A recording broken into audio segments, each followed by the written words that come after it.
मीना, अरे ओ मीना, कहाँ मर गई? यहाँ बाथरूम में ना तेल है, ना साबुन है, ना क्रीम है। आपने मायके भिजवा दिया क्या सब सामान? आवाज़ लगाते हुए हमारे पति मनोज ने कहा। मैं बोली, अभी लाती हूँ। फिर मैंने फटाफट उसे सारा सामान लाकर दे दिया। मनोज नहा धोकर नाश्ता करके दुकान चला गया। उसके पीछे मैं सोचने लगी, माना कि मेरे मायके में पैसे की कमी है, पर वो इतने भी गरीब नहीं हैं कि ऐसे छोटे मोटे सामान भी ना खरीद सके। मायके में रोजी रोटी तो ठीक चल रही है, बस फिजूल उड़ाने और दिखाने के लिए ही तो नहीं है। तो क्या गलत है इसमें? 5 बहन और 2 भाइयों में मैं 5वें नंबर पर थी। जब मैं बहुत छोटी थी तभी मेरे पापा को व्यापार में बहुत घाटा हो गया था और उन पर बहुत कर्ज भी हो गया था। जिम्मेदारियों से मुंह चुराकर पिताजी बचपन में ही कहीं छोड़कर चले गए थे और ऐसा गए कि लौटकर कभी नहीं आए। छोटे छोटे भाइयों के कंधों पर ही पूरे परिवार की जिम्मेदारी आ गई थी। 4 बहन व 2 सख्त भाइयों में मैं दबी हुई। पढ़ने लिखने में, घर के कामों में भी होशियार थी, साथ ही सुंदर भी थी। बहुत सादे ढंग से मैं रहती थी, किसी भी तरीके के शौक नहीं थे मेरे। मेरी सास को भी एक घरेलू, सुंदर और समझदार गुणी लड़की की तलाश थी। मेरे गुणों को देखते हुए उन्होंने मुझे पसंद कर लिया था। मेरे मायके और ससुराल में बहुत अंतर था। मेरा मायका बस ठीक ठाक था, वहीं ससुराल में किसी भी तरह की कोई कमी नहीं थी। वैसे तो मनोज मुझसे बहुत प्यार करता था, लेकिन जब उसे गुस्सा आता था तो वह मेरी ऐसी ही बेइज्जती कर देता था। हमेशा ही मेरे मायके को लेकर मुझे ताने देता रहता था। मेरी 2 देवरानियां और भी थीं, पर वे दोनों ही अमीर मायके से थीं।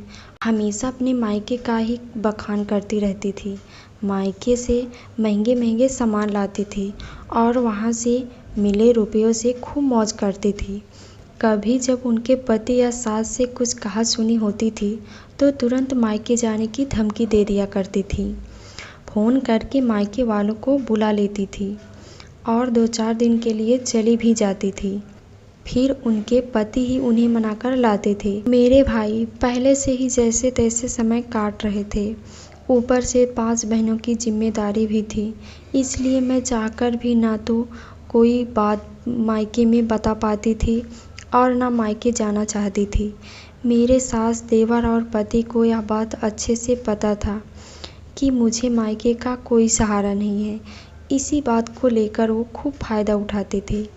वे मेरी देवरानियों से तो दबे हुए रहते थे, पर मुझसे किसी भी तरह के नहीं। उन्हें पता था कि मेरे कुछ कहते ही दोनों छोटी बहू तो घर छोड़कर अपने मायके भाग जाएंगी। हमें ही इन्हें मनाकर लाना पड़ेगा। वहीं मैं कहीं ना जा सकती थी। वह मुझे खूब जली कटी सुना देती थी, लेकिन मैं बस मन मसोस कर चुप रह जाती थी। कोई भी त्योहार होता, मेरी दोनों देवरानियां तो अपने मायके जाने की तैयारी करने में लग जाती थी। सारा काम अकेले मुझे ही करना पड़ता था। मायके से आने के बाद भी वह मुझ पर ऑर्डर देती थी, भाभी ज़रा चाय बना देना। सास भी दोनों छोटी बहू से कुछ भी नहीं कहती थी। उनकी इन हरकतों को देखकर मैं मन में सोचती थी कि मैं गुण और रूप में इन दोनों छोटी बहुओं से 21 हूँ, लेकिन क्या किसी के मायके का अमीर होना इतना ज़्यादा महत्वपूर्ण है कि उसके सामने गुण ही कम पड़ जाएं? मुझे अपना किरदार एक कठपुतली के जैसे दिखाई दिया, जिसकी डोर किसी और के हाथ में थी और वह अपनी मन मर्जी से नचा रहा था। पता है, मैं सोचती रहती थी कि एक लड़की गुण व रूप के साथ उसके मायके का अमीर भी होना बहुत ज़रूरी है, तभी उसके ससुराल में उसकी ठसक बनी रहती है, वरना तो वह एक कठपुतली के सामान ही है, जिसे सब अपनी मर्जी से नचाते हैं। कहानी अच्छी लगी हो तो वीडियो को लाइक, शेयर और चैनल को सब्सक्राइब करना बिल्कुल ना भूलें।